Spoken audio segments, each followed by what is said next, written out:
سلامونه دوستانو، د هغې جنۍ خپله ویډیو راله کنسیمور په 1,00,000 روپۍ باندې یو سپین ږیري سړي ته ورکړې وه. نو راځئ دوستانو د هغې له خولې نه اورو چې له هغې سره کم ظلمونه سوي دي او دغه ډېر اهم پوینټونه دي، دا مه سکیپ کوئ او د دغې جنۍ له خولې نه خپله واورئ چې دې سره کم ظلمونه سوي دي او دا چا ته په 1,00,000 روپۍ باندې ورکړې وه. نو دوستانو نور انفارمیشن به په ویډیو کې سره شیر کوو، خو د کیبیکي پولیسو د هغو ملزمانو خلاف کاروایي کړې ده او هغه یې نیولي دي. نو راځئ د دې جنۍ د خولې نه واورو چې له هغې سره کم ظلمونه سوي دي. زه په 1,00,000 روپۍ خرڅه کړې یم یو بوډا سړي باندې. خپلې مور خرڅه کړې او پیسې ستا مور له ورکړي دي؟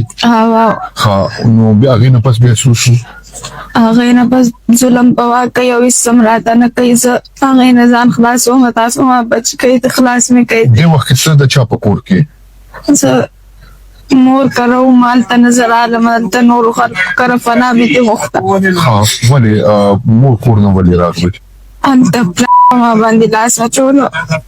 ستا پلار چې دا خپل دی که دا مېرنی دی؟ مېرنی دی. مېرنی پلار دی؟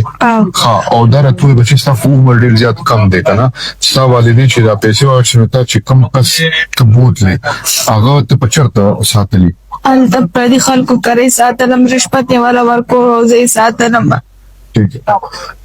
بسم الله الرحمن الرحیم. دا یو وړه ماشومه زمونږ د خور په شانتې ده، موږ سره ولاړه ده.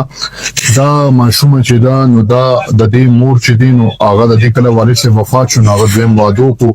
د دویم واده نه پس هغه مور یې چې کومه وه نو یو هلک یا دا خو بوډا سړی دی، هغه بوډا سړی چې دی نو هغه 1,00,000 روپۍ باندې دا مور نه بوتله او د دې چې کوم مېرنۍ نو دا وی چې زما عزت هغه طرف نه محفوظ نو او هغه کوم خاوند چې یا کوم سړي چې دا په 1,00,000 روپۍ باندې واغېسته هغه بوډا سړي دا بوتله او بیا هلته کې په یو بل کور کې دا ساتله. هغه کور کې هم فیملی وه، ماشومان و، زنانه وې، خاوند دی او هلته هم د دې عزت محفوظ نو. الله دې معافي وکړي، یو غلط سیستم روان و، د هغې نه پس پتې هغه لاړو. 8 میاشتې دې په دې دلدل کې تېرې کې دا اوس د هغه ځای نه څه پښتنو خلکو راوویسته او هغه پښتنو خلکو دا رابطه وکړه چې دا زموږ د لور په شانتې ده او دې سره تاسو ودرېږئ دې ته چې انصاف ملو شي چې یو مور خپله لور خرڅه کړه او بیا په داسې یو ګټیا انسان باندې خرڅه کړه چې هغه یې د دې ماشوم ژوند تباه کړو. انشاءالله اسرار خان سره دا کیس دی، زموږ ټیم ممبر دی.